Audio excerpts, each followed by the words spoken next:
Good morning, ladies and gentlemen, and welcome to the 4BASEBIO PLC investor presentation. Throughout this recorded presentation, investors will be in listen-only mode. Questions are encouraged and can be submitted at any time via the Q&A tab that's just situated on the right-hand corner of your screen. Please just simply type in your questions and press send. The company may not be in a position to answer every question it receives during the meeting itself. However, the company will review all of the questions submitted today and publish responses where it is appropriate to do so. These will be available via your Investor Meet Company dashboard, and we will notify you by email when these are ready for your review. Before we begin, I would like to submit the following poll, and if you could give that your kind attention, I'm sure the company would be most grateful. And I'd now like to hand you over to CEO Heike Lankriet and CFO David Roth. Good morning. Thank you, Jake, and welcome everybody to our annual update meeting following on from the AGM and our recent publication of our results. So today in the room you can see David and myself. I'd just like to give you a quick heads up that we are traveling today, so we're doing this from a rented WeWork space. So if there's some background noise, I do apologize, but I hope it'll be okay. So before we continue, we have the usual disclaimer, so I'll just pause for a second or two to give you some time to read this. And then we can move on to the agenda for today. So in the next hour, David and I will take you through some of these points here. So we'll start off with a business overview. We're a technology company, so we have to kind of address our technologies. We'll try and make it as little scientific as possible, but we want to kind of position our platforms and show you how they fit into the commercial landscape and what the unique selling points of our products are.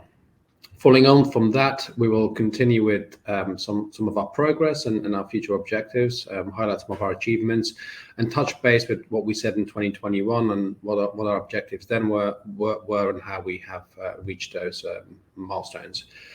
Finally, I'll then hand over to David, who will take you through the financial positions, and then he will also do the closing statements in the summary. So first of all, the business overview. So in the last 2 years, the company has really shaped up very nicely. So if we look at where we were in 2020 and the objectives we set ourselves in terms of developing our synthetic DNA platform, you can now see really two strong platforms emerging from the business. So on the one hand, in DNA synthesis, where we make synthetic DNA that we want to sell in gene therapies and gene vaccines.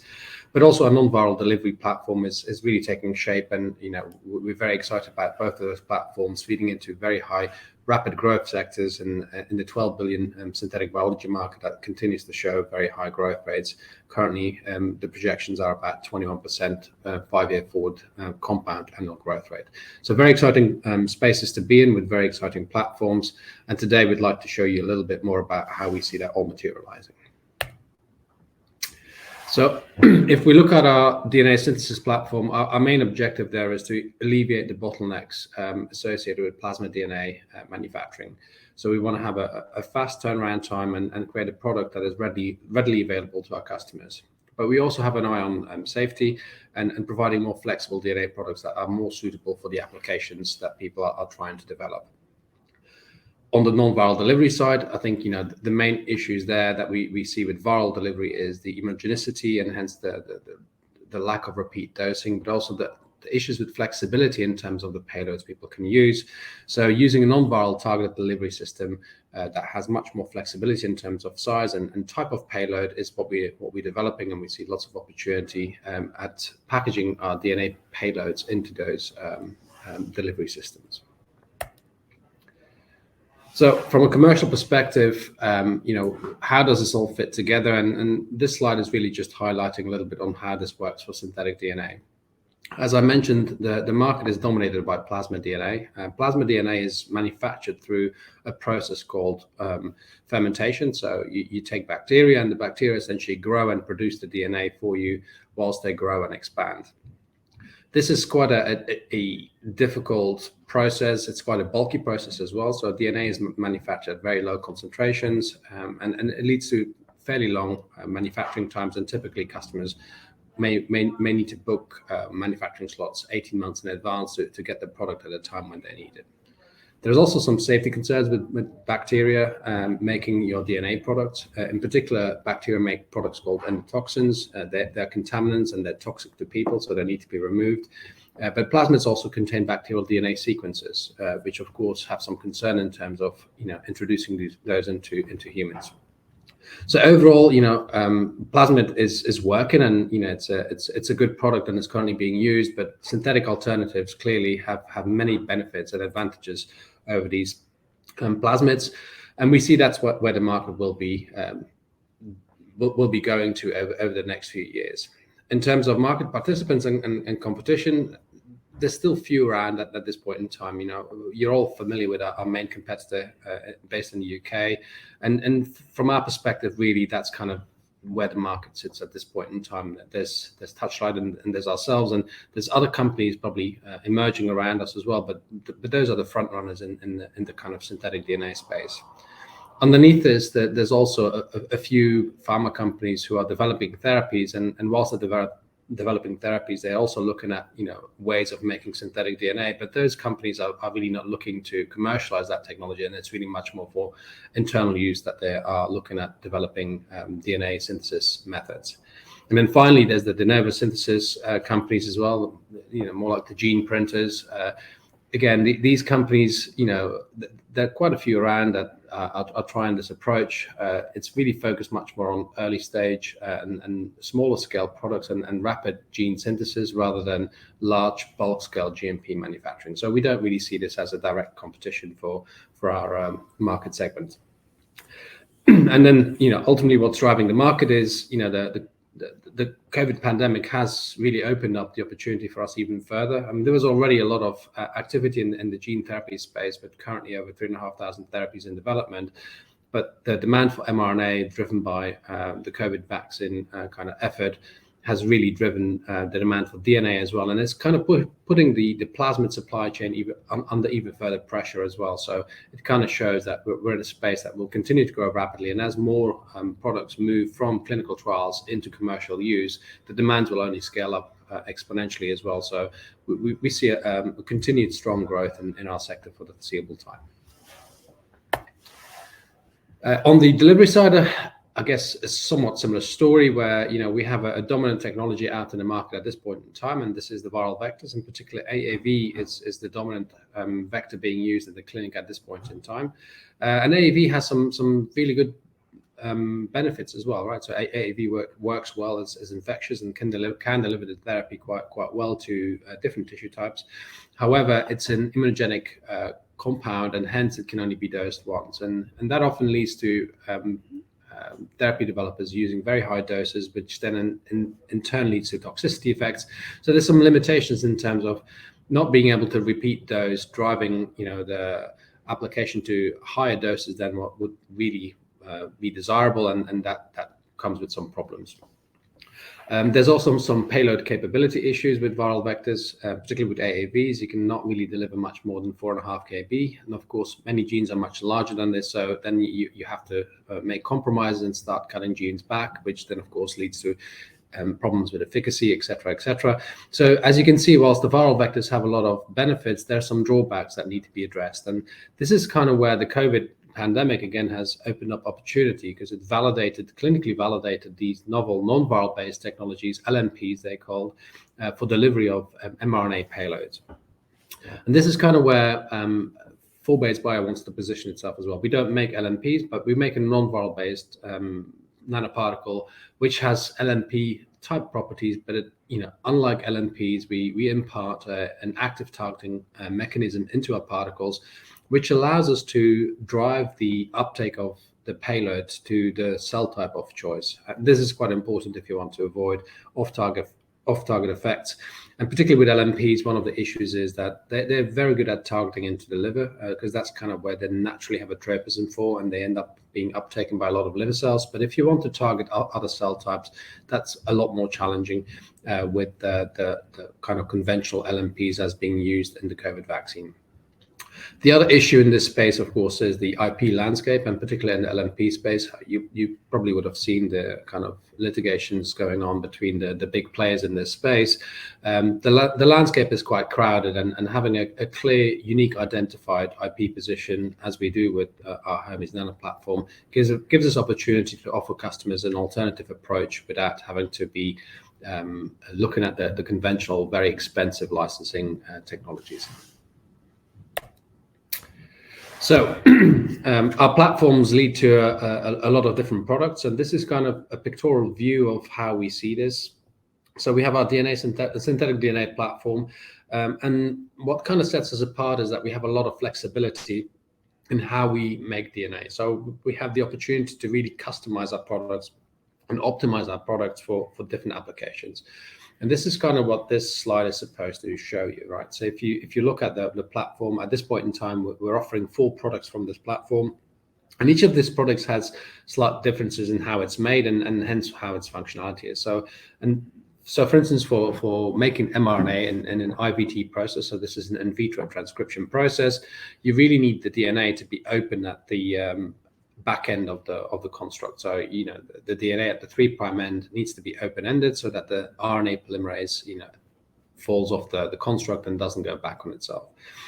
Likewise, if you want to use a vaccine, a DNA for a vaccine application, you want to kind of tune in the immunostimulatory properties of the DNA so that you can make a product that has an enhanced immune response and a better vaccine result as a result of this. So this is something what we're trying to achieve with OS-DNA. And so you can see with HPDNA, we're targeting viral vectors, and with OE-DNA, we're targeting gene editing applications. And there's still a lot of development going on within the company to really develop novel DNA products that will really provide enhanced functional benefits to our customers, and hence will drive uptake into the market. Now, ultimately, when we have made our DNA products, we then want to package them into our nanoparticle platform, our Hermes platform. I have to stress our DNA products are suitable for other platforms too, so they don't have to be used, of course, with our Hermes nanoparticles. But being able to offer a solution on how we deliver the payload is very helpful to many of our customers, and we see a lot of cross-population between both the platform and the DNA synthesis platform when we speak to customers. So once the particles are packaged, we can then use them for a lot of different applications, ranging from gene therapy, cell therapy, and gene vaccines. Again, we're targeting all ranges in this space, be that gene replacement, gene editing, ex vivo gene editing, such as CAR T cells or stem cells. And also in the vaccine space, we're more focusing on the cancer vaccines, infectious diseases, the LNPs and mRNAs. They have a very strong selling point and have been clinically validated. But we see a lot of opportunity in the personalized cancer vaccine space. So nearly there with the technical slides. Maybe just a few of the USPs of our DNA products. So to help you understand why people buy our products over plasmid DNA. So for us, we see in the market in particular, the speed at which we can produce product is a dominant driver. As mentioned, plasmid DNA requires months to get a batch going, and that's really driven by the fact that master cell banking needs to be done, fermentation optimization is required. Often for each plasmid, a downstream processing optimization is required as well. So this takes time, validation work. So for us, the process is very strict and very locked in. It doesn't really matter what type of sequence we made, whether that's a sequence with a lot of ITRs or a lot of poly A sequences or even toxic sequences to bacteria. Essentially, it goes into our platform. Nothing changes. Our parameters stay fixed, and the whole process is finished in a matter of a few days. And this is basically from sequence to purified product. Now, it's also a very scalable process, and we've started off, of course, with this at microgram scale, but we've now scaled this up into multigram batches. So, for our customers, again, that's important. They need to understand that we have the capabilities to really feed into the early clinical trials where, high milligram, low gram quantities are going to be required. Also important for us is the safety and compliance. So we see a trend, a long-term trend towards synthetic DNA, simply because there is no bacterial sequences within the final product.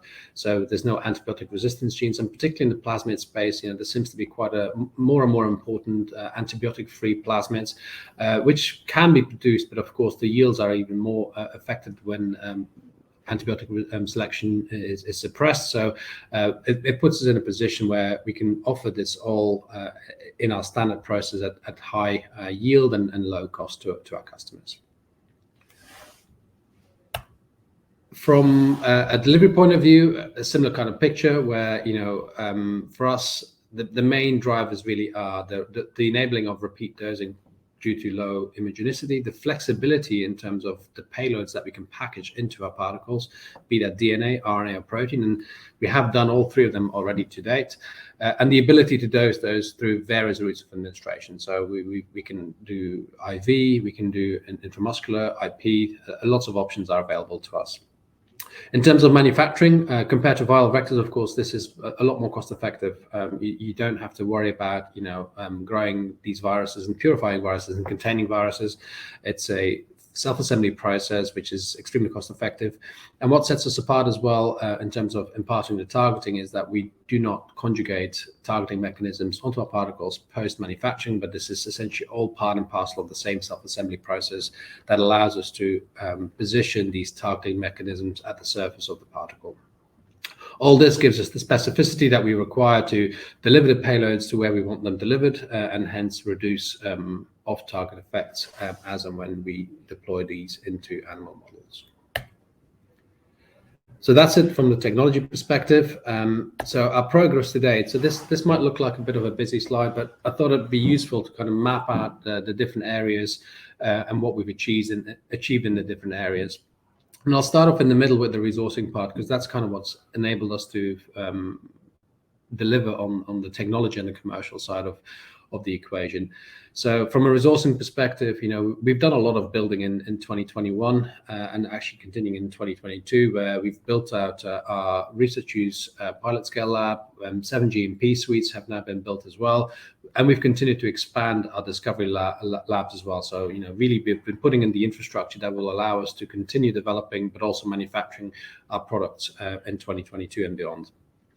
Of course, to do that, we also needed to hire a lot more workforce, and we've essentially doubled in size over the last 12 months.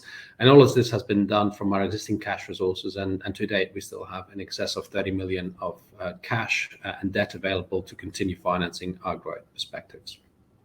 So all of this resourcing has led to good progress on the technology side. So we've continued filing intellectual property, but from a more functional point of view, we scaled up our DNA manufacturing to commercial levels, and now are ready to put this into a GMP environment. And we've validated our products, our DNA products in particular, for use in viral vector manufacturing and in production as well. Other, of course, with the Hermes platform as well. But if we look at the key commercial objectives, those were they.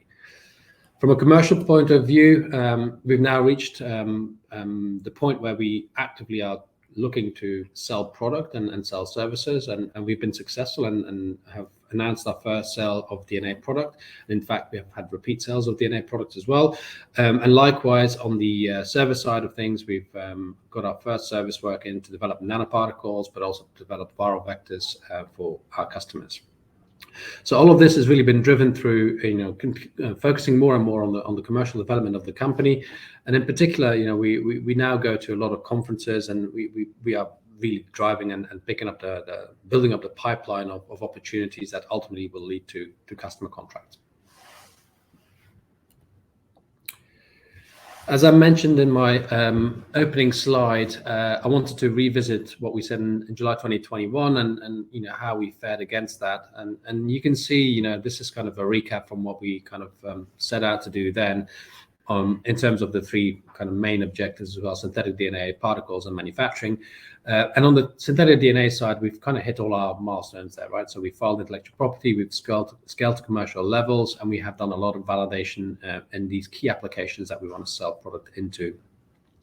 On the non-viral particle side as well, again, filed IP and optimized our particles and achieved a lot of validation for our products. When it comes to manufacturing, I think we've done very well, but it's probably fair to say that maybe we're a little bit behind there in terms of what we set out in 2021 to achieve. Having said this, we have completed our build out of our GMP suites in the first half of this year, and we have been implementing our quality control systems as well. So I think, all in all, we're very much on track to where we want to be, and we're happy with the position that we're in. Having said this, I think last year we mentioned something about licensing in 2022, and I think that clearly was too optimistic, and we now are looking to get to a GMP accreditation in 2023, as and when the kind of GMP compliance status has been achieved. So this is kind of mapping out our journey to GMP, and underneath you can also see a few pictures of our GMP suite. So nice clean white rooms essentially. So you can see in Q2 2022 we've finished our build out and completed our qualifications, and we're now looking to make our first DNA production runs in our clean rooms in Q3, and then really running into high quality production runs in Q4, and getting ready for that audit, that mock audit for compliance towards the end of the year, early next year maybe even, and then in Q1 2023 we want to be in a position to release our first GMP compliant batches. And as I mentioned, ultimately we want to get our facility certified as well, which is something that we aspire to achieve in the second half of 2023. Now, what does all of this mean? RUO, HQ, GMP compliant, GMP accredited. So I think in this slide, I just wanted to kind of show you the differences between the different grades that we aspire to make. And you can see, I mean, the product essentially is the same, right? And it's made with the same process and virtually the same conditions. The difference between high quality and GMP compliant with RUO is, of course, that HQ and GMP compliant is made in the clean rooms, and as and when we add more compliancy, we essentially have more paperwork that comes with the product that we sell. So HQ materials, for instance, are not made with GMP certified materials. GMP compliant is made with fully certified GMP materials and is fully compliant to EU GMP Part 2 regulation.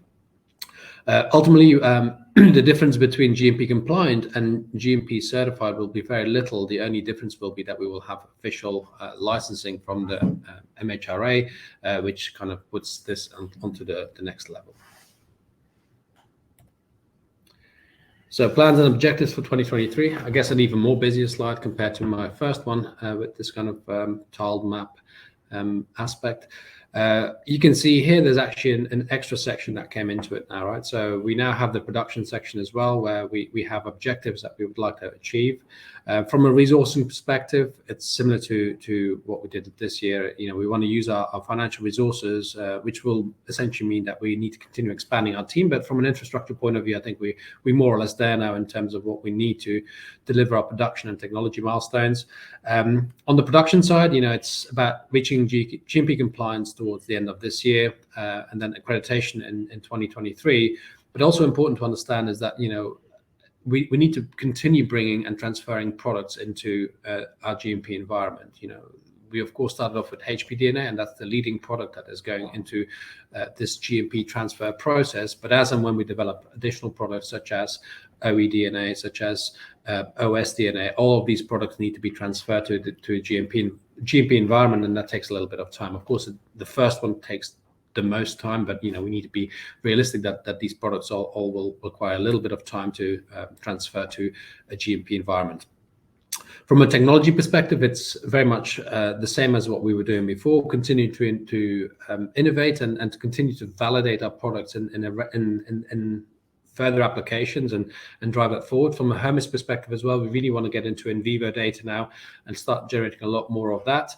But we, like I said in my earlier slides as well, we see a lot of opportunity of developing even newer DNA products as well, and that will continue going as we shape up our technology base and see opportunities in the market to sell DNA products into that space.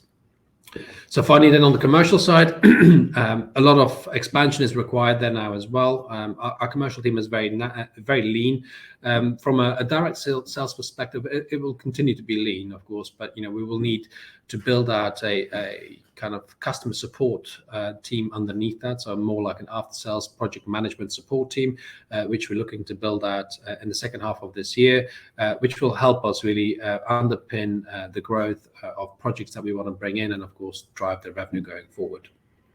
So, from a revenue generation point of view, we see this really coming from validation programs, so early validation programs with customers, getting customers comfortable with the products that we make and how to use our products in their own hands, and that will ultimately then build up a growing pipeline of strong commercial opportunity that will drive our revenue. So that's just overall what we're trying to achieve. So putting this back into a timeline, what that means near term, midterm, and long term. You'll see if you compare this with our notes from last year as well, from 2021. Longer term, nothing has changed. We see an opportunity to generate a DNA manufacturing business, and we continue building that business. But we also see the opportunity of the delivery platform to really, by bringing these indications through to IND, that will enable licensing of our nanoparticle platform as well. In the midterm, it's about the certification for our DNA products, so the licensing that we're trying to achieve, and progressing our products into the clinics. Those are really two main value inflection points that we can see in the midterm. And then short term, it's of course advancing ourselves, progressing with the collaborations with our customers, and really driving that manufacturing process forward, and releasing our first GMP compliant batches as soon as practically possible. With that said, I think that's the end of my slides, and I'll hand over now to David, who will take you through the financials. Thank you, Heike. Good morning, everyone. So just 3 slides really in terms of the financial position and the capital position. So I'll just take you through briefly the results for 21, where we are and how we enter 22, and then just give you an overview of share structure, and then I'll take you through finally to a summary slide just to recap on what's been said today. So in terms of financial results for 21, I suppose the immediate thing anyone who reads our annual report will see is that the comparators to 2020 are quite unusual. And if you recall, 2020 is really quite a transformative year in terms of the spin out from 4BASEBIO AG, which is now to Invest AG. Bringing it to the UK, and then also the accounting for that. So really the 2020 comparators for 2021 aren't hugely meaningful, and the focus really is around the 21 results. So during the course of 21, we reported an operating loss of 3.5 million, and that compares to an operating cash burn of 2.7 million. Part of that is just down naturally to depreciation, but also an uptick in working capital. And that uptick in working capital really just reflects the growth in the business. Inevitably, it'll go up and down a bit, but that's not really a timing difference that we expect to reverse going forward. We expect it to kind of hit equilibrium position over the next 6 to 12 months and roughly bobble around that. The overall cash burn for 21 was 4.7, which obviously comprises that 2.7 operational cash burn. But we've also, as Heike alluded to, invested significantly in the business. So during the course of 21, we had tangible additions of close to £1 million. And we also have some capitalized development costs, which just reflect historic accounting for capitalization of development costs for the R&D platform in Spain. And the final element of our cash burn is around financing. So with the Spanish business, as has been the case for some time now, there are soft loans, so effectively cheap government-backed Spanish loans that they're to some extent a legacy issue, but they continue to be paid down with around £1.2 million remaining at the end of 2021. That all then brings us to where we ended 2021, which is a cash balance of 9.6 million. As I'm sure readers of our accounts will also be aware, as a result of the spin out, much of our cash balances reside in euros, and so in arriving at that 9.6 million, there was a fairly meaningful FX impact during the course of 2021, with approximately 7% deterioration in the rate between the euro and sterling. Turning then to 2022, so the team has grown substantially from 2020 into 2021, and we expect to continue that into 2022. So really, if you reference the average numbers for 20, we were stood at around 13 staff overall. The average for 21 was around 27. It's hard to say quite what it'll be at the moment, but there is a significant increase in headcount, and we currently sit at around 50 staff across the group. So inevitably that and the continued development that we're doing is going to lead to an increased cash burn during 2022. And really there are two drivers. One is the ongoing R&D, but also the scaling of the operational team. And we sit today now with approximately 12 staff across our QA and manufacturing team, validating clean rooms, implementing Q&A, and also undertaking manufacture of DNA. Alongside that, we will expect to incur some additional capital expenditure, just in terms of the timing of the clean rooms, and also the build out of the labs to which Heike alluded to. However, in terms of our cash resources, we expect those to support us throughout the course of the year and into 2023.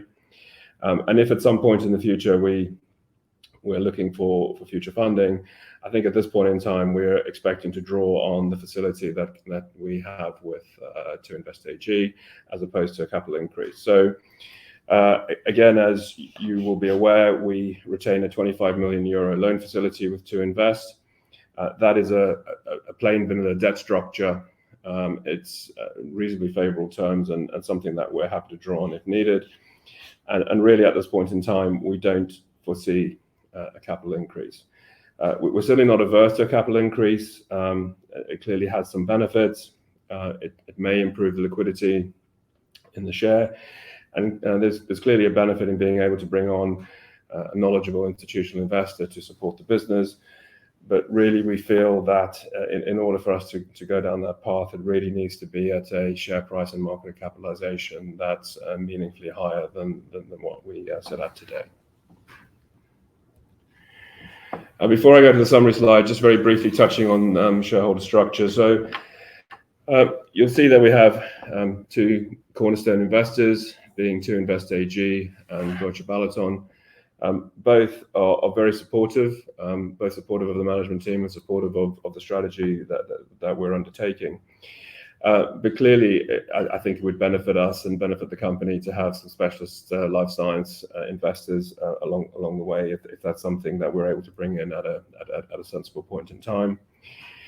You'll also see on the left that some of the other shareholders, so Heike is a meaningful shareholder, and I also have a stake in the business, and clearly we have topped up on our shares from time to time, and I think that demonstrates our belief in what we are delivering and what we're doing. So thank you for listening. What I was going to do very briefly is just summarize the presentation and hopefully the points we've made today.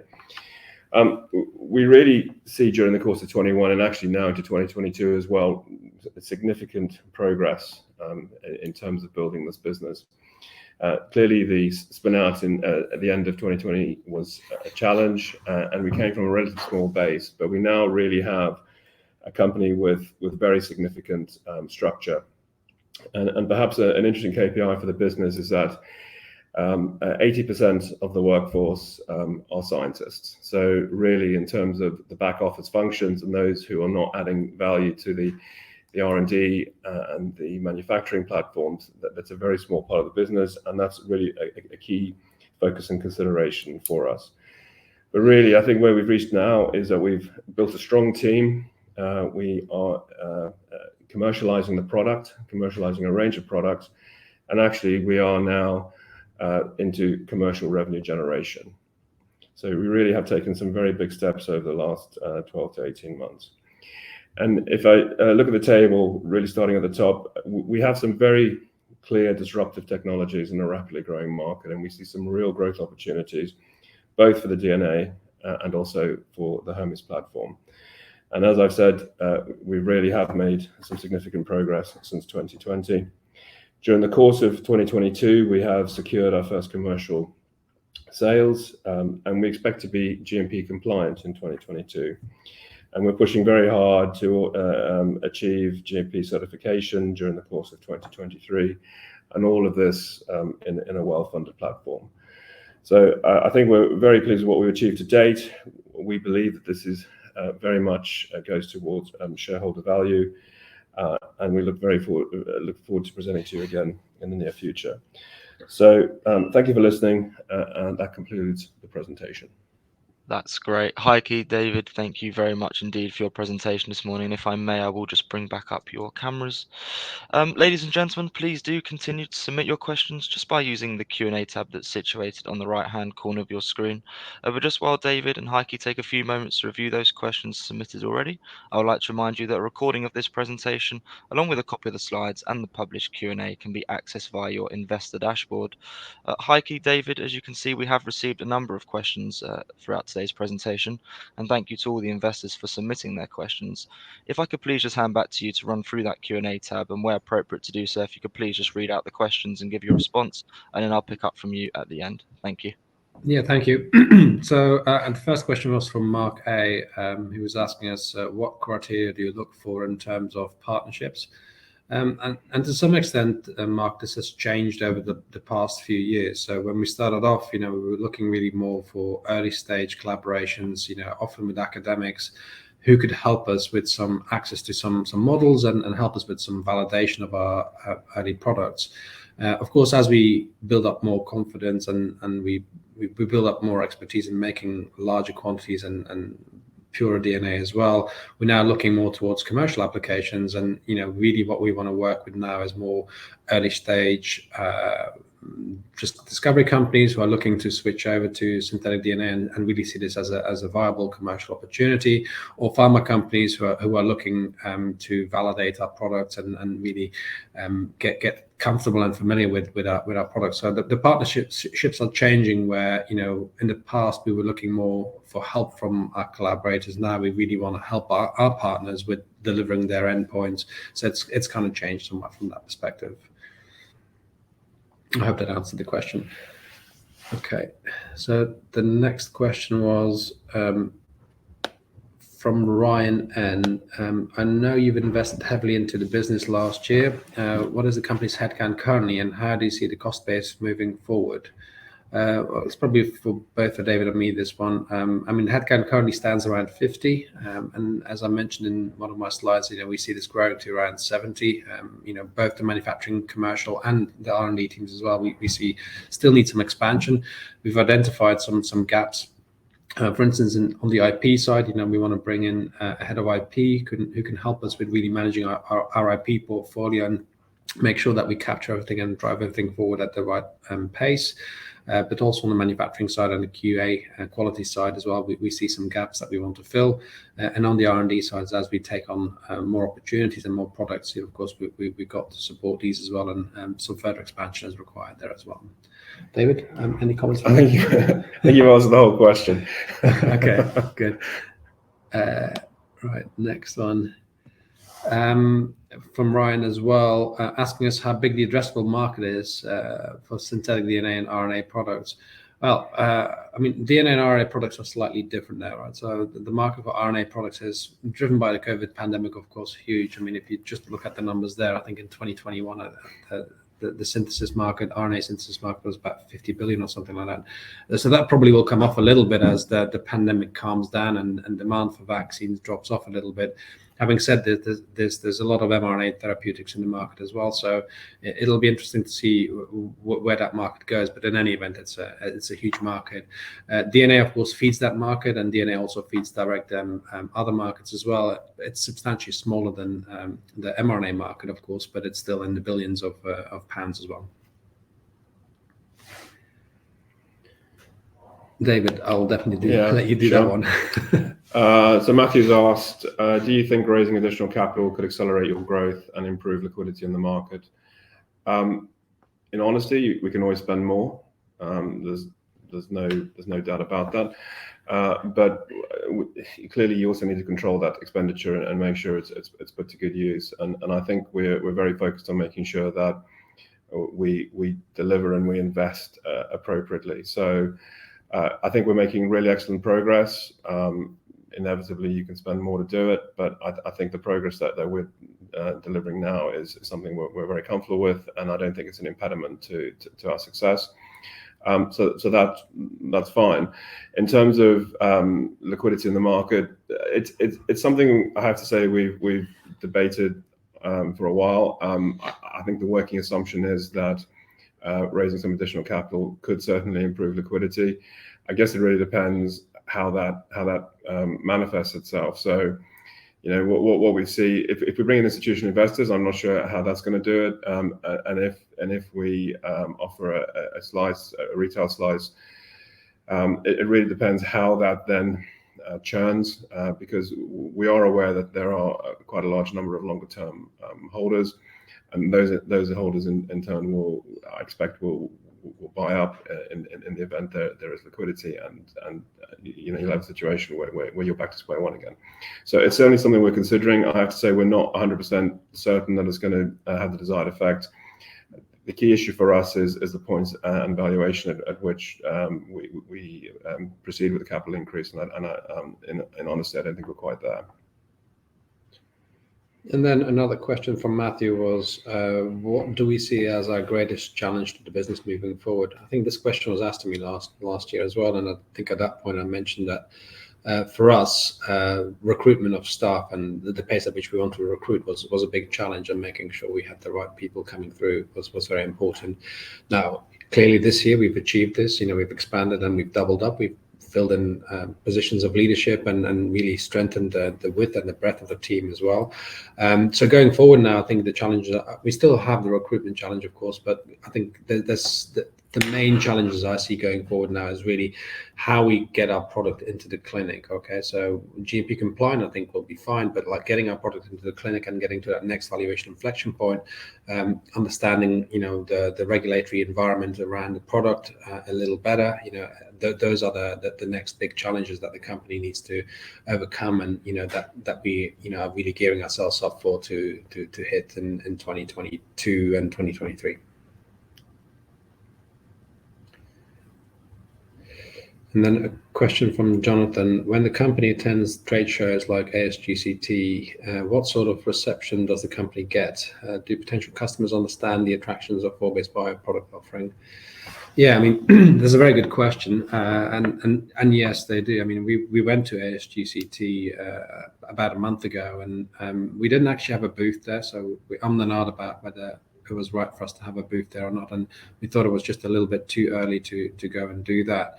However, we presented 3 or 4 posters at the conference, and I have to say, I've done this quite a few times, and I was there at the conference as well with the wider team.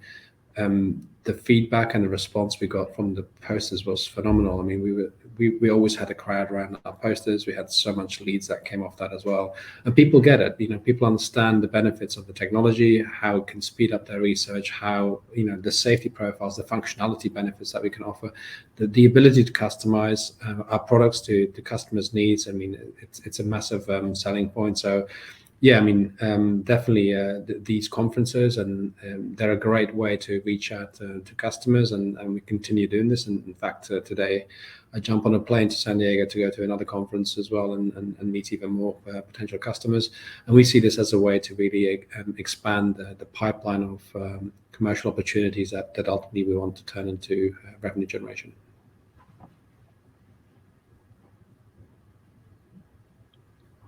Hi, Keith, David, if I may just jump back in there, and thank you very much indeed for taking the time to address all of those questions that came in from investors this morning. And of course, if there are any further questions submitted today, we'll make these available to you immediately after the presentation has ended for your review. And ladies and gentlemen, we'll publish all those responses where it's appropriate to do so on the Investor Meet Company platform.